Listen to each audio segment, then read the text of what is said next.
पिछले महीने 1.5 महीने के इंसिडेंट्स हुए हैं, उससे तो मुझे यही लग रहा है कि भगवान हम लोगों से कुछ करवाना चाह रहा है। अंदर आप लोगों के बारे में पता चलता रहता था। अंदर वहाँ का जो स्टाफ है, वहाँ के सिक्योरिटी वाले हैं, उनसे बात करता रहता था। वो हर एमएलए की जानकारी दे देते हैं। ये जो 10 साल हो गए, 12 साल हो गए अब, लेकिन ये कोई जाता ही नहीं है, कहीं नहीं जाता। इनको सारा सब कुछ करके देख लिया, ईडी की धमकी भी इनके ऊपर काम नहीं करती। तो ये आप लोगों की मजबूती का नतीजा है जो आज हम लोग टिके हुए हैं।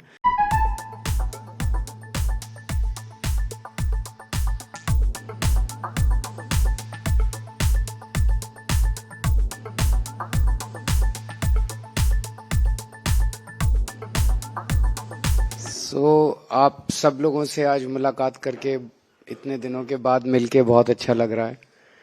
और परसों जो सुप्रीम कोर्ट का आदेश आया, मैं समझता हूँ ये किसी चमत्कार से कम नहीं था।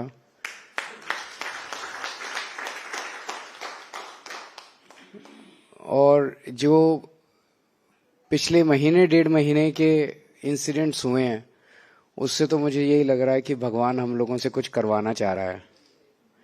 और ये जितना कुछ हो रहा है, हम तो निमित्त मात्र हैं, भगवान ही सब कुछ कर रहा है। अंदर आप लोगों के बारे में पता चलता रहता था। अंदर वहाँ का जो स्टाफ है, वहाँ के सिक्योरिटी वाले हैं, उनसे बात करता रहता था। वो हर एमएलए की जानकारी दे देते हैं। तो पीछे से आपको लोग बहुत अच्छा काम कर रहे थे।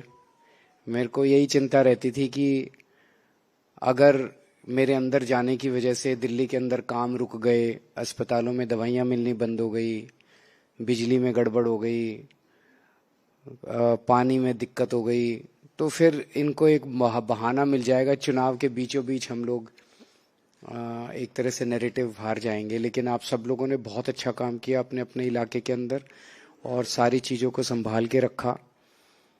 ये लोग भी जब आते थे, आतिशी आती थी, सुनीता आती थी, इनसे सौरभ भारद्वाज आते थे, भगवंत मान, इनसे भी मैं यही चर्चा करता था कि दिल्ली में सारी व्यवस्था ठीक चल रही है, नहीं चल रही।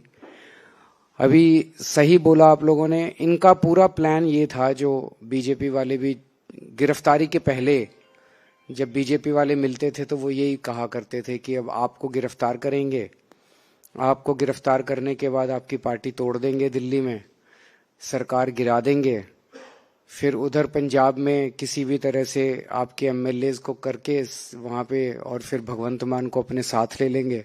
और ये पूरा इन्होंने पता नहीं क्या क्या कहानियां बन रखी थी। और हुआ बिल्कुल उल्टा। गिरफ्तार करने के बाद हमारी पार्टी और ज्यादा एकजुट हो गई, अलग अलग टूटने की बजाय।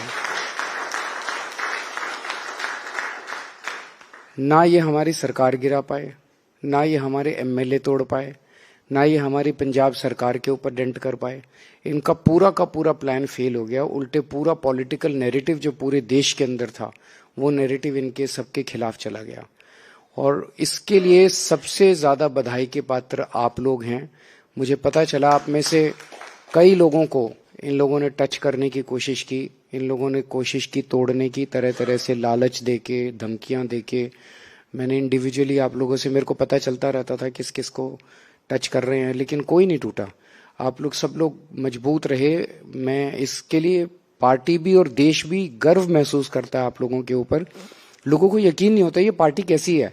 इनका कोई नहीं टूट रहा। बाकी तो कई जगह से सुनने आया वो इंदौर वाला चुनाव के पहले ही छोड़ के चला गया, सूरत वाला चुनाव के पहले ही छोड़ के चला गया। और एक ये हमारी पार्टी है जो 10 साल हो गए, 12 साल हो गए अब, लेकिन ये कोई जाता ही नहीं है, कहीं नहीं जाता। इनको सारा सब कुछ करके देख लिया, ईडी की धमकी भी इनके ऊपर काम नहीं करती। तो ये आप लोगों की मजबूती का नतीजा है जो आज हम लोग टिके हुए हैं। और आगे भी हमें इसी तरह से मजबूत रहना है। 21 दिन के लिए मैं बाहर आया हूँ और 2 तारीख को फिर वापस जाना है। तो उसके बाद आप लोगों को पार्टी संभाल के रखनी है, क्योंकि मैं समझता हूँ कि इस देश को भविष्य अब आम आदमी पार्टी दे सकती है।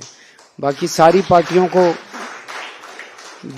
पार्टियों को इन लोगों ने, देश के लोगों ने आजमा के देख लिया और आज देश का ये हाल है। आम आदमी पार्टी को जब भी मौका मिला, पंजाब में अभी मात्र 2 साल हुए हैं सरकार बने, 2 साल के अंदर इतना अच्छा काम कर दिया, इतना अच्छा काम कर दिया। और दिल्ली के अंदर जो हमने काम किया, हमारे काम की वजह से ही आज लोग हमें पसंद करते हैं। जो भी मीडिया वाले दिखाते हैं, बाइट दिखाते हैं, सड़क पे चलते लोगों से पूछते हैं, वो लोग यही तो कहते हैं, यार केजरीवाल ने इतना अच्छा काम किया, उसको जेल में क्यों डाल दिया, केजरीवाल ने इतना अच्छा हमारे काम की तो चर्चा है। तो आने वाले भविष्य में आम आदमी पार्टी को ही देश की कमान संभालनी है। आने वाले समय में आम आदमी पार्टी ही देश को भविष्य देगी, और इसी वजह से ये डरे हुए हैं, इतनी वजह से। तो इतनी तेजी से आगे बढ़ोगे तो थोड़ी तकलीफ तो उठानी पड़ेगी। आप सब लोगों का बहुत बहुत शुक्रिया। तो अभी मुझे प्रेस कॉन्फ्रेंस के लिए निकलना है, आज एक और प्रेस कॉन्फ्रेंस है। Thank you.